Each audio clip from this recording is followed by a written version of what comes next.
लाडली ड्रामे की आज की किस्त में आपने देखा सब घर वाले परेशान हैं, पैसों की शदीद ज़रूरत है और राहिन की बेवकूफ़ी की वजह से 50 लाख वो किसी फ्रॉडिये को दे चुका है। हालांकि इसकी बात भी ठीक है कि नाजो को 6 करोड़ का घर 70-80 लाख की गाड़ी देकर भूल चुके हैं, लेकिन मुझसे 50 लाख का सवाल हो रहा है। और वहीं नाजो बहुत बुरी फंसी। उसनाबी का भांजा बाबिर ब्लैकमेल करने पर आया है तो नाजो परेशान हो चुकी है, क्योंकि अब इसके अकाउंट में पैसे नहीं, और अगर इस शख्स की बात ना मानी तो इसके सारे पोल घर वालों के सामने खोल सकता है। इसलिए मजबूरन नाजो को इसके ब्लैकमेल करने पर उससे मिलने जाना पड़ता है, इसकी बताई हुई जगह पर। अब इसके सामने बैठी है और हैरान इसे देख कर कि मैं तो तुम्हें जानती तक नहीं, आखिर हो कौन तुम और क्यों मुझे ब्लैकमेल कर रहे हो। जिस पर यह शख्स सब कुछ बताता है कि मैं कौन हूँ और अब मुझे आपसे क्या चाहिए। इसकी डिमांड सुनकर नाजो हैरान हो जाती है। 30 लाख! 30 लाख बहुत बड़ी रकम होती है। ये सुनकर बाबर तंजिया मुस्कुराता है। मैडम, लगता है आप मुझे सीरियस नहीं ले रही।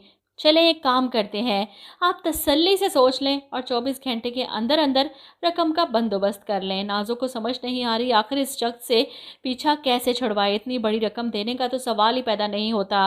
पहले ही पैसों की वजह से घर में कितने क्राइसिस चल रहे हैं। अब्बा जी का बीपी हाई, बिस्तर पर पड़े हैं। भाई पैसों के लिए परेशान। उमर डिस्ट्रीब्यूटर्स को टाल रहा है। मरियम ने तो अपना जेवर तक देने की बात कर ली, लेकिन उमर को शुक्र है, इतनी गैरत तो है कि बीवी का जेवर बेचकर वो कारोबार में पैसे नहीं डाल सकता। इधर नाजो परेशान कि इन पैसों का इंतजाम वो कैसे करेगी। इसी परेशानी में घर वापस आती है तो इसकी माँ इससे सवाल करती हैं कि बेटा कहाँ से आ रही हो। रोहान के घर गई थी। जिस पर नाजो को गुस्सा ही आ जाता है कि अम्मी मैं उसके घर क्यों जाऊंगी। जिस पर सबाहत बेगम कहती हैं क्या मतलब क्यों, वो तुम्हारा शोहर है और तुम्हारा शोहर जहाँ होगा तुम्हें वहाँ होना चाहिए। जिस पर नाजो जवाब देती है कि अम्मी ये भी मेरा ही घर है। बहुओं को मैके जाने का ताना देने वाली सबाहत बेगम अपनी बेटी को तो रोक नहीं सकती यहाँ पर रहने से। और वैसे भी सबाहत बेगम जहर लग रही थी जब इसहाक साहब की तबीयत ख़राब होने पर वो नाजो को सुनाती हैं कि रोहान को तो एहसास ही नहीं कि हमारे घर में कितनी परेशानियां चल रही हैं।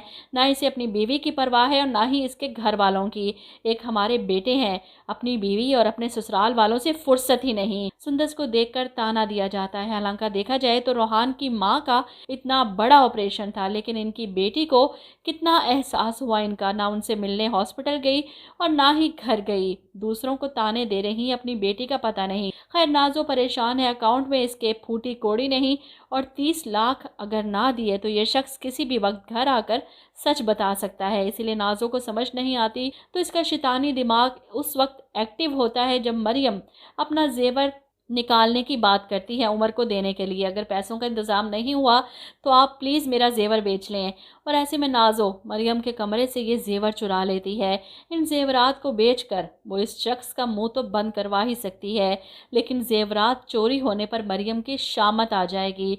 जब उमर को कुछ समझ नहीं आएगी तो वो मरियम की बात मानते हुए जेवरात लेने की हामी भर लेगा। ठीक है, एक शर्त पर, जैसे ही पैसों का इंतज़ाम होगा मैं तुम्हारे जेवरात तुम्हें वापस बनवा कर दूंगा। ये सुनकर मरियम खुश कि मुझे जेवरात का वैसे ही भी शौक नहीं उमर, आप ये ले लें। और जब जेवरात के डब्बे खाली मिलते हैं तब मरियम के पैरों तले से ज़मीन खिसकेगी और उमर इस पर इल्ज़ाम लगाएगा तुम मुझे धोखा दे रही हो, अच्छी बनने का ड्रामा कर रही हो, लाखों के जेवरात तुमने गायब कर दिए।